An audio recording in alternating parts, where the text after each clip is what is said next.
Everyone, welcome back to a new video. তো একজন subscriber আপু আমাকে বলেছিল যে আমি যেন আইম্যাজিকের এই ফেস প্যালেটটা রিভিউ করি। So I purchase this. এটা হচ্ছে আমার কাছে প্রাইস পড়েছিল 700 টাকা। এটা হচ্ছে অনেক সুন্দর কম্প্যাক্ট একটা প্যাকেজিংয়ে আসে, আর এটা আমি ছিঁড়েছিলাম এই সাইড থেকে, আর উপর দিয়ে পুরা একটা প্লাস্টিক র্যাপ করা ছিল। আর এটা আমি পারফেক্ট থেকে 700 টাকা দিয়ে নিয়েছি। এরকম বইয়ের মতো ওপেন হয়। এটা যথেষ্ট পরিমাণে সিল্ড, মানে অনেক সুন্দর প্রোটেক্টেড। এটার এক সাইডে হচ্ছে তোমার ফেসের বেজ শেড অ্যান্ড কন্ট্রোল শেডগুলা, আরেক সাইডে হচ্ছে কালারফুল শেডগুলা যেমন ব্লাশ আর লিপস্টিক, আর আরেক সাইডে হচ্ছে বেজ, মানে তোমার বেজ যেগুলো দিয়ে করে, আর হচ্ছে কনসিলার বা কন্ট্রোর যেগুলো দিয়ে করে আরেক সাইডে এই শেডগুলা। এখানে আমি সোয়াচ দিয়ে দিয়েছি, সোয়াচগুলো দেখে নিতে পারো। আজকে আমি ফুল ফেস অফ মেকআপ করব এই একটা প্যালেট দিয়েই। তো এখানে হচ্ছে প্রথমে আমি একটা শেড নিয়ে নিয়েছি। এটা তোমরা দেখতে পাচ্ছ, এটা একটা পিগমেন্টেড না। আমার এটা প্যালেট থেকে ব্রাশ দিয়ে উঠাতেই অনেক বেশি কষ্ট হয়েছে, অনেকবার আমি ঘষে ঘষে উঠিয়েছি। তারপর আবার হচ্ছে এটা বিউটি ব্লেন্ডার দিয়ে সেট করেছি যাতে কোনো ব্রাশ স্ট্রোকস না থাকে। স্টিল আমার চেহারার মধ্যে সব দাগগুলো দেখা যাচ্ছিল।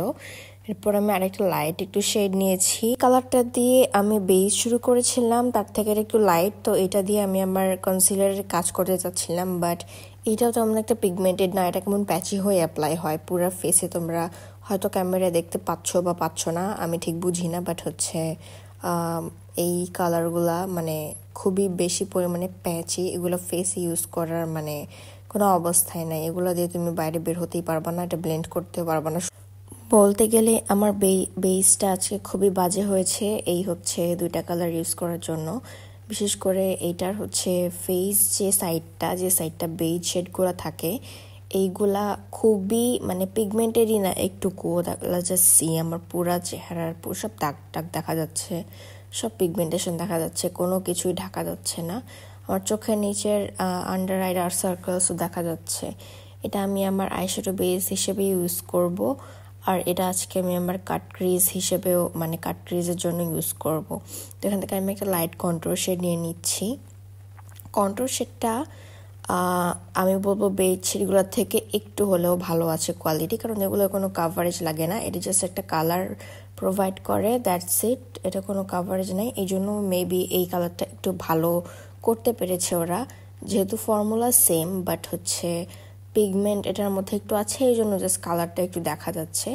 সো কন্ট্রোরটা নিয়ে আমার তেমন একটা কি বলবো কমপ্লেইন নাই। কন্ট্রোরটা আমার কাছে মোটামুটি ভালোই লেগেছে। এটার মধ্যে হচ্ছে তোমরা দুইটা কালারের কন্ট্রোর শেড পেয়ে যাবা। একটা একটু একটু হালকা, মানে একটু কি বলবো একটু ফেয়ার টোনের জন্য, আর আরেকটা একটু হচ্ছে যাদের ডাস্কি স্কিন টোন তাদের জন্য। ওইটা হচ্ছে আমি হচ্ছে দুইটাই অ্যাপ্লাই করেছি। একটা এক গালে একটু হালকাটা অ্যাপ্লাই করেছি। প্রথমে যেটা অ্যাপ্লাই করলাম এটা হালকা, তারপরের গালে যেটা অ্যাপ্লাই করলাম এটা একটু গাঢ়। আচ্ছা, এখন আমি আরেক সাইডের যে কালারফুল সাইডটা আছে ওইটার সোয়াচগুলো দিচ্ছি। এই সাইডের কালারগুলো আমার কাছে খুবই ভালো লেগেছে। এইটা হচ্ছে তোমরা লিপস্টিক হিসেবে অনেক সুন্দরভাবে ইউজ করতে পারবা। আর আমি ডার্ক যে কন্ট্রোল শেডটা আছে ওইটা দিয়ে আমার আইব্রোটা ফিল আপ করেছি। এটা অ্যাকচুয়ালি কিন্তু এত খারাপ দেখা যায়নি আমার আইব্রোটা।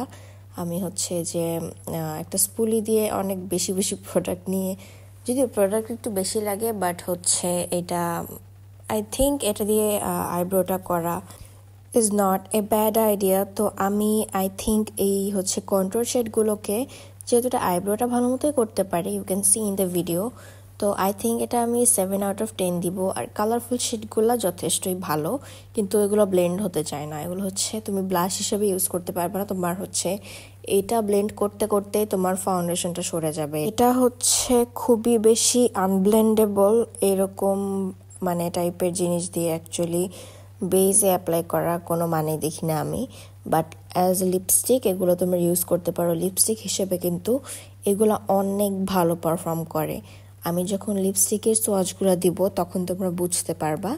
আচ্ছা, যাই হোক, আমি আমার কাট ক্রিজটাও এটা দিয়ে করেছি। কাট ক্রিজটাও এটা হচ্ছে আমার চোখের মধ্যে অনেক ক্রিজ করেছিল, আর এগুলা কিন্তু হচ্ছে অ্যাপ্লাই করার পর ম্যাট হয়ে যায় না, মানে শুকিয়ে যায় না, জাস্ট এরকম যেই সেমি ম্যাট একটা হচ্ছে চকি প্যাচি টেক্সচার দেখছো, এটা এমনই থাকে। এটা হচ্ছে তুমি চোখের উপর দিয়ে 2 মিনিট রাখলে হচ্ছে এটা হচ্ছে কি বলবো, ভাঁজের মধ্যে যে এটা ক্রিজ করবে। তারপর হচ্ছে এটার উপর যখন গ্লিটার দিয়েছি তখনও এটা হচ্ছে গ্লিটারটা চোখের যে আমাদের ভাঁজ থাকে, যেহেতু আমার বয়স হয়েছে আমার চোখের মধ্যে অনেকই ভাঁজ আছে, তো আইলিডের উপরে যে রিঙ্কেলসটা আছে আমার, এটার মধ্যে যে গ্লিটারটা একটা লাইন হয়ে মানে জমাট বেঁধে যায়। আচ্ছা, এখানে আমি হচ্ছে আইম্যাজিকের চ্যালিস আইশ্যাডো প্যালেটটা ইউজ করেছি, আর হচ্ছে এভারলি লুজ পিগমেন্টসগুলো ইউজ করেছি। আর এখানে আমি হাইলাইটার ইউজ করছি হচ্ছে রেভলিউশনের রক্সি প্যালেটটা ইউজ করেছি। আর হচ্ছে আমি একটা ফেস পাউডার ইউজ করেছি, যেহেতু আমার বেসটা খুবই বাজে দেখাচ্ছিল। এই ফেস পাউডারটা হচ্ছে বিউটি গ্লেজের একটা ফেস পাউডার। এখন আমি হচ্ছে তোমাদেরকে দেখাবো লিপস্টিকের সোয়াচগুলা, মানে কালারফুলগুলোর যে সোয়াচ।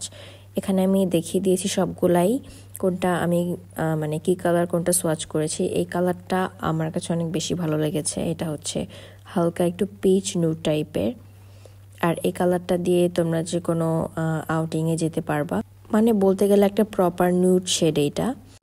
তারপর যে শেডটা আমি সোয়াচ করেছি এটা হচ্ছে মানে একদমই কি বলবো, অনেক বেশি লাইট একটা পিঙ্ক, মানে একদম বেবি পিঙ্ক টাইপের কালার। তো এইটা হচ্ছে যে কোনো আমাদের এশিয়ান স্কিন টোনে অনেক বেশি ওয়াশ আউট করবে। বাট হচ্ছে আমরা আই থিঙ্ক এটা হচ্ছে কন্ট্রোল শেডগুলোর সাথে মিক্স অ্যান্ড ম্যাচ করে এটা ইউজ করতে পারবো। এটা তোমরা দেখতে পাচ্ছ আমার ঠোঁটের মধ্যে কেমন মনে হচ্ছে যে বাতির মতো জ্বলছে। এখানে আমি যতই ঢং করি না কেন, I look like a human highlighter. আচ্ছা, যাই হোক, তারপর আমি যে সেটা সোয়াচ করছি এটা হচ্ছে একটা পিচ টাইপের শেড। আই থিঙ্ক এটাও সবাইকে খুব একটা মানাবে বলে আমি মনে করি না। ফেয়ার স্কিন টোনে এটা অনেক ভালো লাগবে, অ্যান্ড ডাস্কি স্টোনে আমরা মিক্স অ্যান্ড ম্যাচ করে ইউজ করতে পারি। এর পরের যে কালারটা আছে এটা অ্যাকচুয়ালি হচ্ছে অনেক সুন্দর একটা রেড টাইপের কালার, অনেকটা red and peach mix and match করে একটা কালার বলতে পারো। এই টাইপের কালারগুলো হচ্ছে মিডিয়াম স্কিন টোন অনেক সুন্দর মানাবে। এরপরে আমি যে কালারটা সোয়াচ করেছি এটা আমি হচ্ছে সামনাসামনি, মানে ওইভাবে ক্লিপটা হয়তো ডিলিট হয়ে গিয়েছে, বাট এই কালারটা হচ্ছে আমার ফেভারিট, আমার অনেক পছন্দ হয়েছে এই কালারটা। আর এটা একদম প্রপার একটা রেড কালার, তোমরা যারা প্রপার রেড কালার খুঁজছো এটা ইউজ করতে পারো। আর এটার পাশেরটা হচ্ছে এটা একদম একটা মানে কি বলবো ম্যাজেন্টা টাইপের কালার। এই কালারটাও খুবই সুন্দর, যে কোনো স্কিন টোনে এই রেড আর ম্যাজেন্টা এই দুইটা কালার খুবই সুন্দর মানাবে। আর প্রথমে একদম শুরুতে যে কালারটা দেখালাম ওইটা হচ্ছে প্রপার একটা নিউড কালার, তো ওইটাও হচ্ছে সব স্কিন টোনে অনেক সুন্দর মানাবে। বাকি তিনটা একটু মিক্স অ্যান্ড ম্যাচ করে তোমরা হচ্ছে ইউজ করতে পারো। যদি এমন হয় যে তোমরা ফেসের জন্য কোনো প্যালেট কিনতে চাচ্ছ তাহলে do not go for it. আর যদি এমন হয় যে তোমরা কয়েকটা লিপস্টিকের অপশনস চাচ্ছ, তোমরা মিক্স অ্যান্ড ম্যাচ করে তোমরা এটা কিনতে চাচ্ছ, তাহলে obviously you should go for it. কিন্তু এটা এমন কোনো আহামরি ফেস প্যালেট বলে আমি মনে করি না। এটা ফেসের সাথে এত সুন্দর ব্লেন্ড হয় না, কিছু হয় না। বাট লিপস্টিকের কালারগুলো আমার খুবই পছন্দ হয়েছে। সো দিস ওয়াজ দ্য ভিডিওটা হেল্পফুল মনে হলে প্লিজ একটা লাইক দিয়ে দিও আর চ্যানেলটাকে সাবস্ক্রাইব করে দিও। Thank you so much for watching, by.